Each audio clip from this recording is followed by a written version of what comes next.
সামনে ঈদ আসছে, চলুন আমরা বানাই জর্দা পোলাও।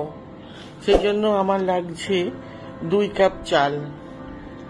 যে যেমন পরিমাণে বানাবেন, আমি 2 কাপ চালটাকে খুব ভালো করে 2-3 বার ভালো করে ধুয়ে নিয়েছি। খুব ভালো করে ধুয়ে নেওয়ার পর আধা ঘন্টা ভিজিয়ে রেখেছি চালটা। আর এদিকে একটা পাত্রের মধ্যে কিছুটা জল নিয়ে নিলাম, কিছুটা ফুড কালার দিলাম। ফুড কালারটা খুব ভালো করে জলের সাথে মিলিয়ে নিতে হবে। জলটাও ভালো করে ফুটাতে হবে। এইভাবে ফুটে যাওয়ার পর আমি চালটা দিয়ে দেব, যে ভেজানো চালটা রেখেছিলাম সেই চালটা দিয়ে দেব। এইভাবে ভালো করে মিলিয়ে দিলাম চালটা।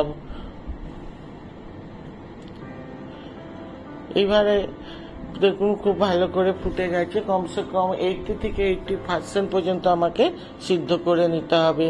এবার একটু আমি নুন দিলাম। চালটা সিদ্ধ হওয়ার পর আমি একটা জালির মধ্যে মাড়টা গেলে নেব, একদম ঝরঝরা করে, একদম যেন মাড় না থাকে, এইভাবে ঝরিয়ে নিতে হবে জলটা। এবার কিছুটা ড্রাই ফ্রুটস নিয়েছি, একটু দুধের মধ্যে কিছুটা আমি জাফরান দিয়ে দিয়েছি।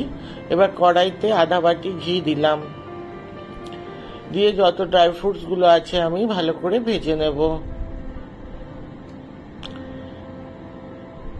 এভাবে হালকা একটা যখন রং উঠবে ততক্ষণ আমি এটাকে ভাজবো। কিছুটা ড্রাই ফ্রুটস আমি উঠিয়ে রেখেছি, পরে আমি উপর থেকে দেব বলে। আর গোটা গরম মশলা কিছুটা দিয়ে দিলাম, দারচিনি, ছোট এলাচ, লবঙ্গ, জয়ত্রী, এগুলো একটুখানি ভেজে নেব। এবার আমি যে ভাতটা বানিয়ে রেখেছিলাম সেই ভাতটা ঢেলে দেব। এভাবে সবগুলো ভালো করে মিলিয়ে নেব।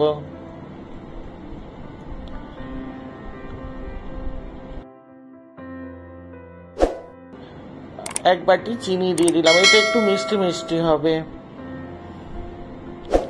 এভাবে চিনিটাও খুব ভালো করে আমি মিলিয়ে নেব। এবার কিশমিশ দিয়ে দিলাম। কিশমিশটা ইচ্ছা হলে আপনারা ভেজেও দিতে পারেন। আর যে দুধটা আমি জাফরান দিয়ে ভিজিয়ে রেখেছিলাম সেই দুধটাও দিয়ে দিলাম। এবারে আমি খুব কম আঁচ করে 10 মিনিট ঢেকে রেখে দেব।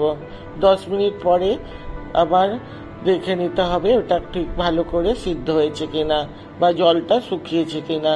যে দুধটা দিয়েছিলাম সেই দুধটা শুকিয়ে যাওয়া পর্যন্ত। দেখুন খুব সুন্দর ঝরঝরা হয়ে গেছে। এবার আমি পরিবেশন করব।